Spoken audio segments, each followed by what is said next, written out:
Hello बच्चे, आज आप सभी को अपना YouTube चैनल ज्ञान विज्ञान रिसर्च सेंटर में स्वागत है।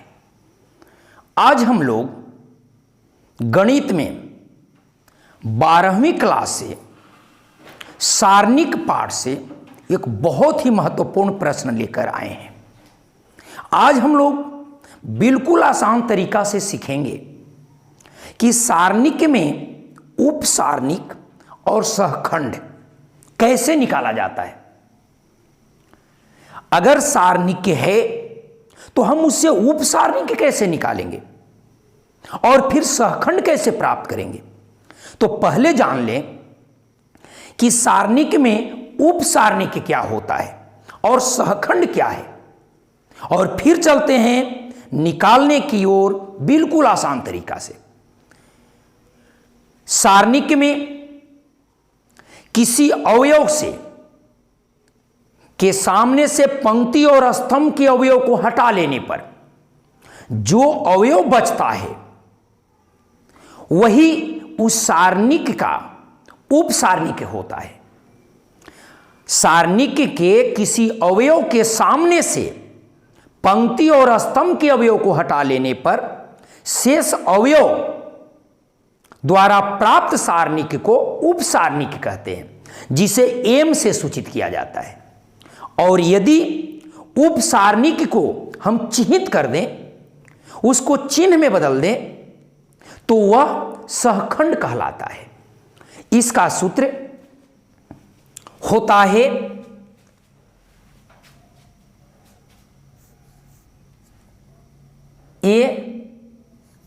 Aij बराबर -1 I प्लस जे एम आई जे, जहां I पंक्ति है और जे स्तंभ। हम पंक्ति और स्तंभ को संख्याओं को जोड़ करके -1 का घात कर देते हैं, और हमें पता है कि माइनस का घात यदि सम आता है तो धनात्मक होगा और यदि विषम आता है तो ऋणात्मक होगा। हम इसके द्वारा सहखंड का चिन्ह बदल लेते हैं, और यह एम आई जे जो है यह उप सारणिक है। तो हम लोग सारणिक से उप सारणिक और सहखंड निकालने के लिए हम सीखेंगे। तो देखते हैं, हमने एक सवाल लिया है। यह सारणिक में 1 -2 4 3। अब इसी को हल करते हैं। इसमें सारणिक है 1 -2 4 3 ए है। तो हम लिखेंगे A1 का उप सारणिक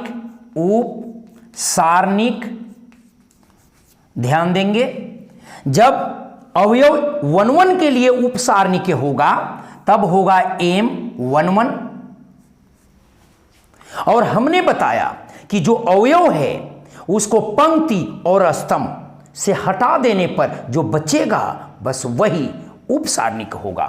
तो 1 से अगर हटाते हैं तो 3 बचता है, तो 3 हो गया उप सारणिक। अब हम निकालते हैं A12 का उप सारणिक। तो देखिए ये हो जाएगा M12। तो क्या हो जाएगा, अगर इसको अगर हटाते हैं तो बच जाएगा 4, ये उप सारणिक हो गया। इसी प्रकार हम लेते हैं 2 1 का उप सारणिक। तो देखिए क्या मिलता है M21। तो देखिए 21 दूसरे पंक्ति पहले स्तंभ का अवयव, इसको अगर हटाते हैं तो -2 मिलता है। इसी प्रकार 22 का उप सारणिक देखिए तो क्या मिला, दूसरे पंक्ति के दूसरे स्तंभ का अवयव को हटाना है। तो ये अगर हटेगा तो बचेगा 1। तो यहां लिख सकते हैं M22 बराबर 1। ये निकल गया इस सारणिक का एक सभी उप सारणिक। अब हमको इस सारणिक का सभी सहखंड निकालना है। तो देखिए A11 निकालते हैं, A11 में क्या होगा, ये देखिए ये जो 3 निकला है, ये दोनों को यदि हम जोड़ते हैं तो 1 जोड़ 1, बिल्कुल सरल तरीका से बता रहा हूं, हमने सूत्र पहले लिखा था लेकिन बिल्कुल आसान तरीकों से बता रहा हूं। 1 1 को जोड़ेंगे तो 2 आएगा और 2 सम है, तो जब सम है तो इसका चिन्ह क्या होगा, इसका जो चिन्ह होगा वो प्लस होगा, तो यहां 3 प्लस में हो गया। अब देखिए ये 1 2 अगर निकालते हैं तो यह 3 आ गया जो विषम है, तब ये क्या हो जाएगा, -4 हो जाएगा। अब इसी प्रकार से यहां हम A21 लेते हैं तो यह भी 3 आ गया, विषम है तो इसका चिन्ह माइनस होगा। अब देखिए ये माइनस था और फिर माइनस होगा तो +2 हो जाएगा। और इसी प्रकार से A22 निकालते हैं तो ये सम हो गया, 2 2 4, तो सब सम हो जाएगा तो इसका चिन्ह प्लस होगा।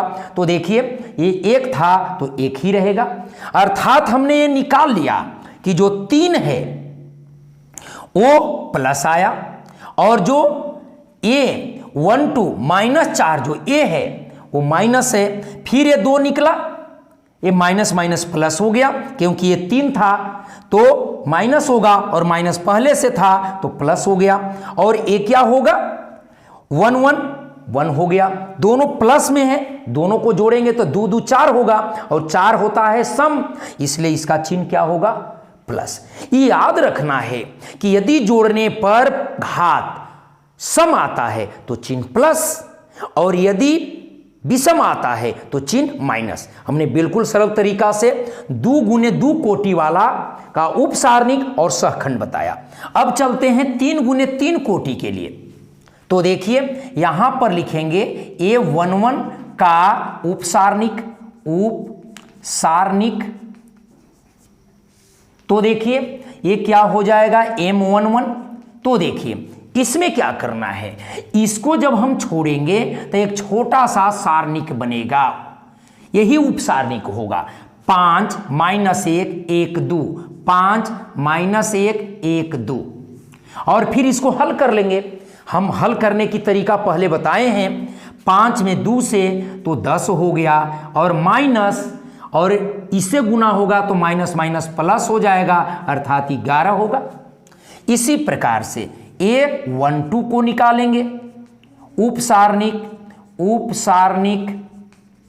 तो क्या हो जाएगा यहां पर M12। तो देखिए पहला पंक्ति के दूसरा स्तंभ को, मतलब ये अगर हटता है तो एक छोटा डिटर्मिनांट बनेगा, 3 -1 और 0 2, ठीक है ना बच्चे।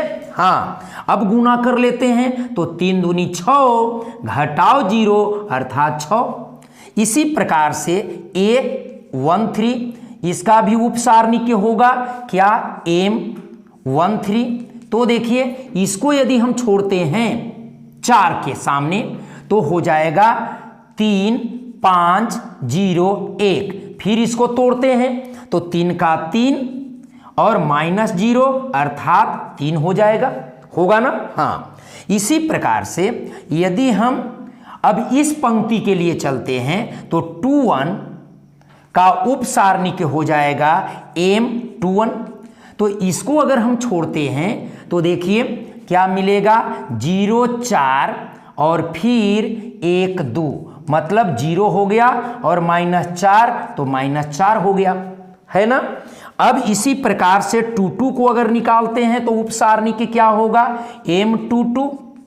तो देखिए इसको हम अगर छोड़ते हैं तो 1 4 0 2 होगा, 1 4 0 2 क्रॉस गुना कीजिए तो ये हो गया 2 -0 अर्थात 2 होगा। इसी प्रकार से A23 निकालते हैं तो क्या हो गया, M23 हो जाएगा। तो देखिए इसमें क्या आएगा, इसको यदि हम छोड़ेंगे तो ए पंक्ति, ए स्तंभ और ए पंक्ति कट जाएगा तो 1 0 हो जाएगा और 0 1 हो जाएगा। अब इसको गुना करते हैं तो 1 घटाओ 0 मतलब कि 1 आ जाएगा। इसी प्रकार से अब तीसरी पंक्ति से लेकर चलते हैं तो ये 31 का हो जाएगा M31। तो अब क्या निकलेगा, यहां पर देखिए अगर इसको छोड़ते हैं तो 0 4 0 4 और क्या हो जाएगा, इसको अगर हम लेते हैं 3 1 को तो ये 0 4 5 1 5 -1 तो ये हो जाएगा 0 घटाओ 5 का 20 मतलब -20 होगा। ठीक है ना।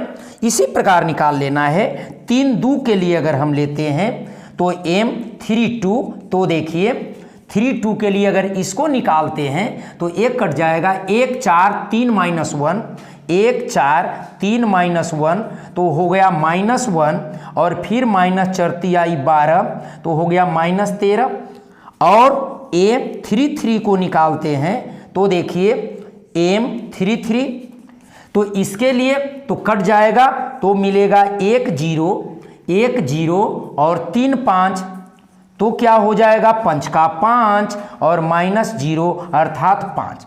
हमने सभी का उप सारणिक निकाल लिया। अब इसका सहखंड निकालना है तो देखिए सहखंड को हम लोग सूचित करते हैं ए से, तो a 1 1 होगा। तो देखिए a 1 1 जब होगा तो देखिए ये 1 1 को जोड़ेंगे तो सम आ जाएगा तो उसका चिन्ह जो होगा वो प्लस होगा। अब a 1 2 निकालेंगे तो इसको देखिए 3 आ गया तो इसका चिन्ह माइनस होगा। अब यहां देखिए a 1 3 तो a सम आ गया तो इसका चिन्ह प्लस होगा। तो 1 3 को देखिए क्या लिखे हैं 3 तो प्लस होगा तो 3 होगा। इसी प्रकार से a अब हम लोग 2 1 निकालते हैं। जब 2 1 को देखिए 2 1 का a है तो 2 और 1 3 विषम आ रहा है तो माइनस होगा और पहले से भी माइनस है तो ये प्लस हो जाएगा। अब यहां देखिए 2 2 तो 2 2 को देखते हैं ये सम में आ गया तो इसका 2 है तो 2 ही रहेगा। इसी प्रकार a 2 3 तो देखिए 2 3 में क्या है 1 है, ये विषम आ रहा है तो माइनस होना चाहिए, यहाँ प्लस है तो माइनस हो गया। ठीक इसी प्रकार से a 3 1 देख लीजिए तो 3 1 में देखते हैं कि 3 1 में क्या है 20 है, माइनस में है, लेकिन ये 3 और 1 4 सम आ रहा है तो प्लस में होगा तो प्लस माइनस माइनस ही रहेगा ना। हाँ तो ये हो जाएगा -20। अब देखिए अब a 3 2 निकालते हैं तो 3 2 को देखिए 13 माइनस में है लेकिन ये 5 माइनस में आएगा तो माइनस माइनस प्लस हो जाएगा 13। अब इसी प्रकार से 3 3 को निकालते हैं a 3 3 तो 3 3 मतलब 6 हो जाएगा जोड़ने पर तो 6 होगा तो प्लस में आना चाहिए और ये भी प्लस है इसलिए प्लस। इस तरह से हमने बिल्कुल सरलतापूर्वक बहुत कम समय में हमने सारणिक का उप सारणिक और सहखंड निकालना सिखाया। यदि आपको पढ़ाई अच्छी लगी हो तो आप इस चैनल को लाइक सब्सक्राइब शेयर जरूर करें ताकि नए नए वीडियो के साथ मिलता रहूं। धन्यवाद।